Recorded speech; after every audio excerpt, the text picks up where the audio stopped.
चलिए देखते हैं गैसों की द्रव में विलेयता, solubility of gases in liquid क्या होता है। विभिन्न गैसों की द्रव में विलेयता, देखिए विलेयता को एक घुलनशीलता भी आप बोल सकते हैं। इसके आधार पे अलग अलग होता है। जैसे एग्जांपल से समझ सकते हैं, अगर आप जल में ऑक्सीजन को घोल रहे हैं तो उसकी जो विलेयता होगी बहुत कम होगी। लेकिन अगर आप जल में कार्बन डाइऑक्साइड या HCl हाइड्रोक्लोरिक अम्ल इसको घोलिए तो इसकी विलेयता जो होती है ये बहुत अधिक होती है। ठीक है, इसके कम अगला हेडिंग देख लेते हैं, अवशोषक गुणांक क्या होता है। एब्जॉर्प्शन कोएफिशिएंट NTP पर किसी विलायक के निश्चित आयतन में घुली गैस की अधिकतम मात्रा को अवशोषण गुणांक कहते हैं। ठीक है, अब देखिए जैसे हम यहाँ बोल रहे थे गैसों की द्रव में विलेयता और घुलनशीलता अलग अलग प्रकार से होती है। तो पहला हेडिंग यही है, गैसों की द्रव में विलेयता को प्रभावित करने वाले कारक।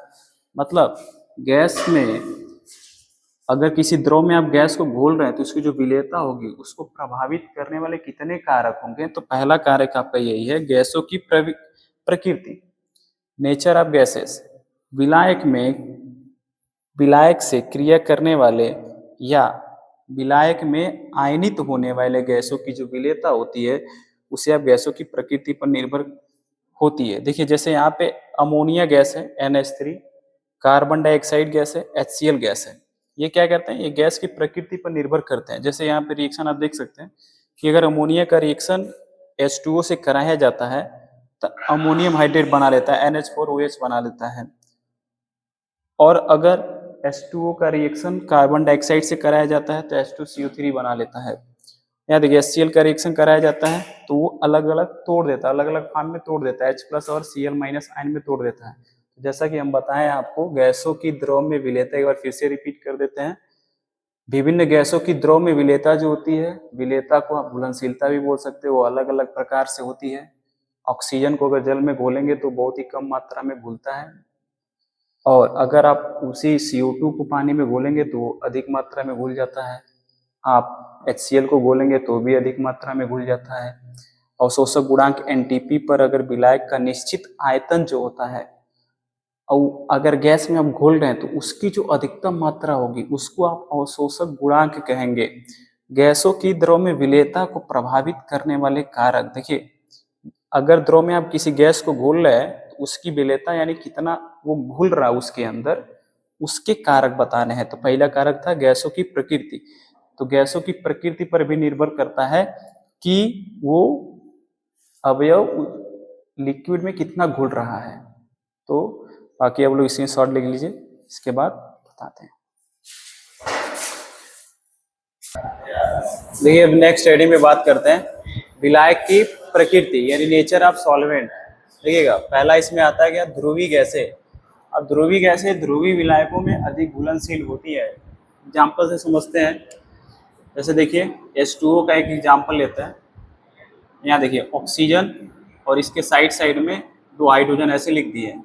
ठीक है, क्या होता है अगर ऑक्सीजन के आप लास्ट में आप देखेंगे इलेक्ट्रॉनों की संख्या तो इसका परमाणु क्रमांक 8 होता है। तो यहाँ देखिए 2,6 इलेक्ट्रॉनिक विन्यास आ जाएगा।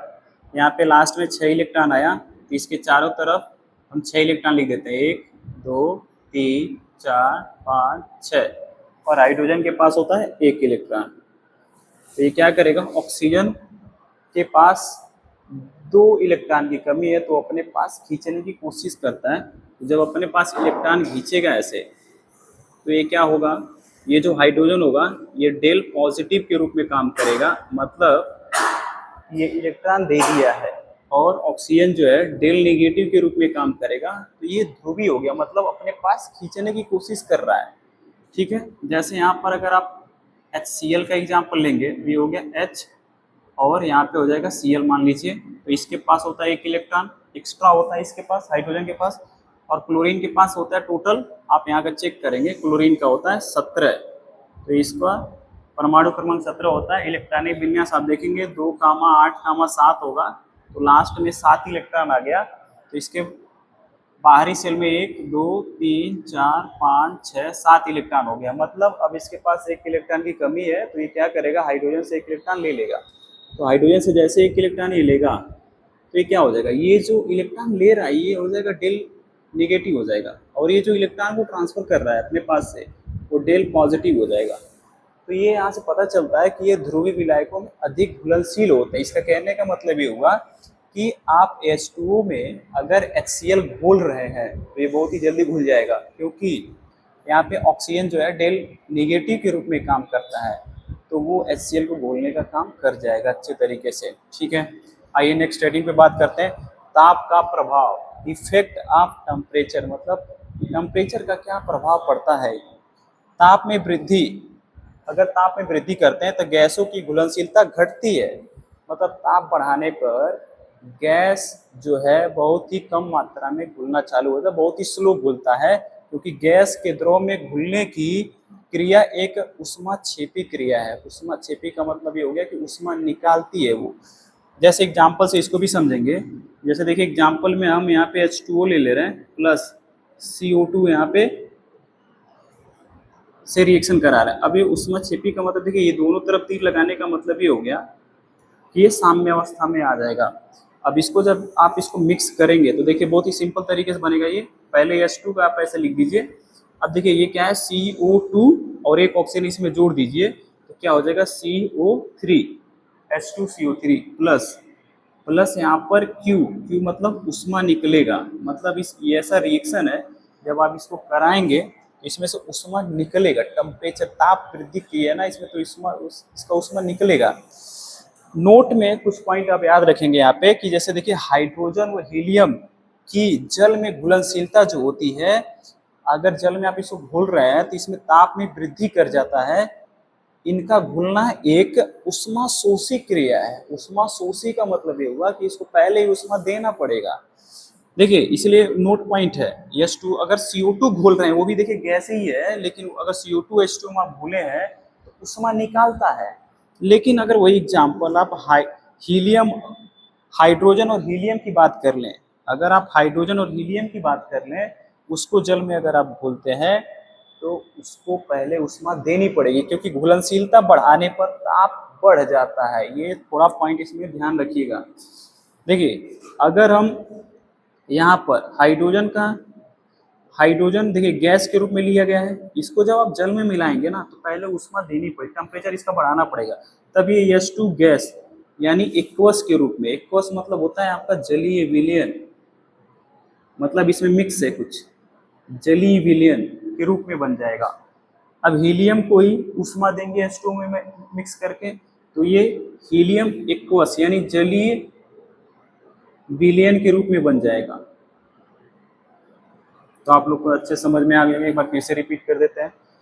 देखिए विलायकों की प्रकृति के आधार पर नेचर ऑफ जो सॉल्वेंट होता है, इसमें ध्रुवीय जो गैसें होती हैं, ध्रुवीय गैसें ध्रुवीय विलायकों में अधिक घुलनशील होती है। जैसे H2O क्या है, ध्रुवीय विलायक है, इसमें HCl को आप अगर घोल देंगे तो ये बहुत ही जल्दी घुल जाता है। ताप का प्रभाव, इफेक्ट ऑफ जो टेम्परेचर होता है, ताप में अगर आप वृद्धि करते हैं तो घुलनशीलता जो है वो क्या हुआ है, घट जाती है, क्योंकि गैस को जब आप द्रव में घोलते हैं तो घुलने की क्रिया एक ऊष्माक्षेपी होती है, मतलब उसमें से ऊष्मा निकलती है। एग्जाम्पल के रूप में आप H2O को जब कार्बन डाइऑक्साइड में मिक्स करेंगे तो वहाँ पे H2CO3 बना देगा और उसमें से ऊष्मा ये बाहर निकल जाएगा।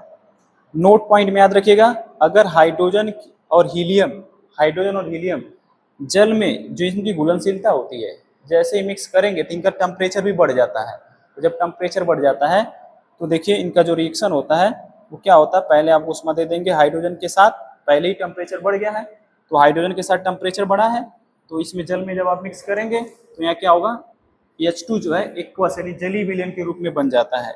हीलियम जो है टेम्परेचर इसका बढ़ गया है, H2 में जब मिक्स करेंगे तो ये हीलियम जो एक्वस जलीय विलयन के रूप में काम करता है। तो आप जरूर ध्यान रखिएगा, एक्वस जो होता है वो जलीय विलयन होता है, क्योंकि इसमें कुछ मिक्स है। अगर वो अकेला होता तो सिर्फ यहाँ पे गैस के रूप फॉर्म में बोला जाता है। तो आप लोग इसका स्क्रीनशॉट ले लीजिए।